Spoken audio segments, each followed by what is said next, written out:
Videos like these are made possible thanks to your generous contributions to the Unabridged Gamer Patreon.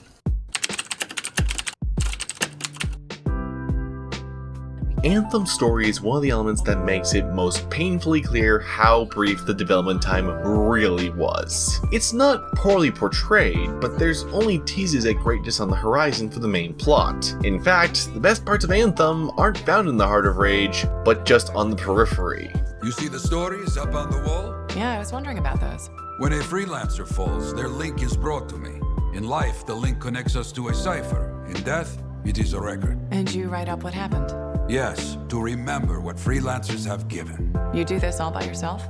It is an honor. We should not grieve, we should celebrate. You see, one of the defining features that made Mass Effect 2 one of BioWare's most beloved games is its loyalty missions. You go out on an epic quest with one of the principal cast, learn a bit more about them, and your interpersonal relationship grows stronger. Except you just do that one time and they're essentially a glorified extra in the background of most scenes. You're the star in Mass Effect, so no one can possibly upstage you. This isn't really the case in Anthem. You are the protagonist, but you aren't acting as the sole person with any agency in this world. And what's more, resolving the initial story arc isn't even half the actual narrative. Stopping the Dominion from claiming the titular Anthem of Creation world engine is important, but day-to-day life at Fort Tarsis is what you'll actually find yourself regularly dealing with. A group of actual criminals said freelancers can't be trusted?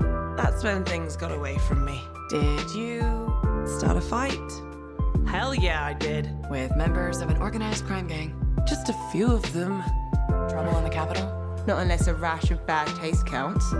They think the Crimson Lancer is a better series than Dawn Guard. Radio shows?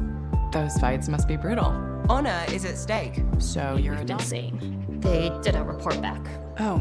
I made a mistake, and I owe it to them to finish this properly. You'll still get paid, but this isn't an official Sentinel contract. More like a favor for a friend. I'll do whatever I can. Just point me in the right direction. I will.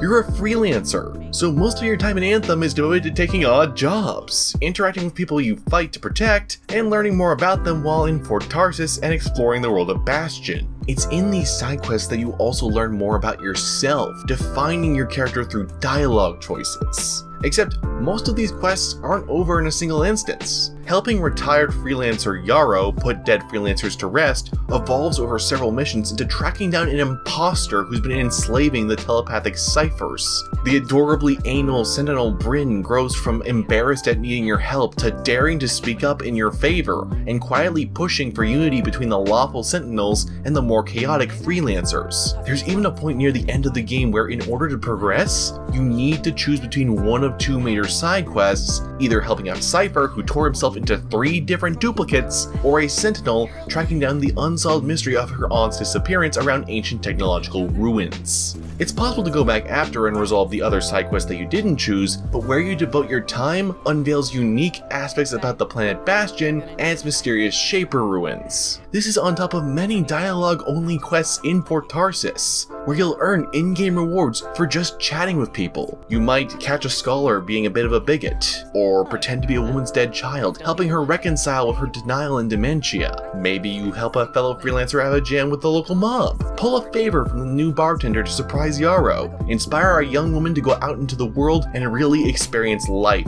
unsheltered. All of this happens without ever jumping in the javelin, and due to the MMO-like nature of Anthem, you can't just save and reload to see how each choice plays out. In a way, I think that's what justifies only having 2 choices. It keeps the narrative focused but still allows for some genuine branching narrative. This permanence proved valuable in Star Wars: The Old Republic, and you can see it paying off here as well. By having so much of the world building be provided via conversation dialogue, we also experience it, either garnering information mid-combat or engaging directly with the speaker. To be fair, you certainly can plunge into text logs for more lore, but Anthem deftly avoids the Destiny situation of either making too little or too much exposition. The world feels lived in and like you're a real part of it. An annoying town gossip or an amusingly safety-obsessed janitor? Those are people you deal with in regular everyday life. They're not Liara, Josephine, or Darth Revan, happen, but that's the point. By defying the Bioware norm of making everyone you know be the most important person in their field, Anthem's world is much more tangible. Even my friends who didn't like the game could recall most of the cast by name. But ask anyone who Zavala, Ikora, or Lord Shaxx are in Destiny, and they're likely to need a Google search, because I didn't even put those up in the right order, but you didn't even know because that's how little of a personality you can associate with them.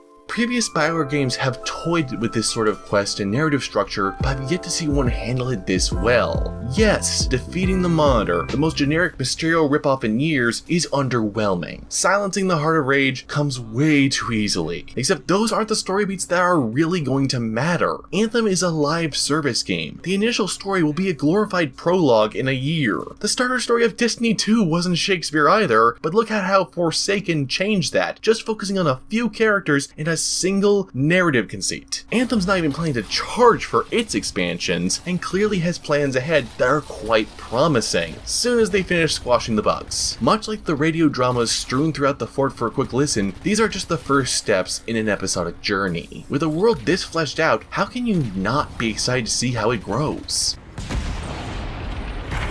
I've got a signal, freelancer. One day you'll stop sounding so surprised when I get things done. Well, I know.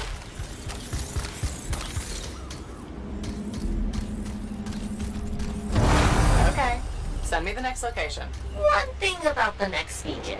Yes? It's in the middle of an established scar camp. Sounds like a fun challenge.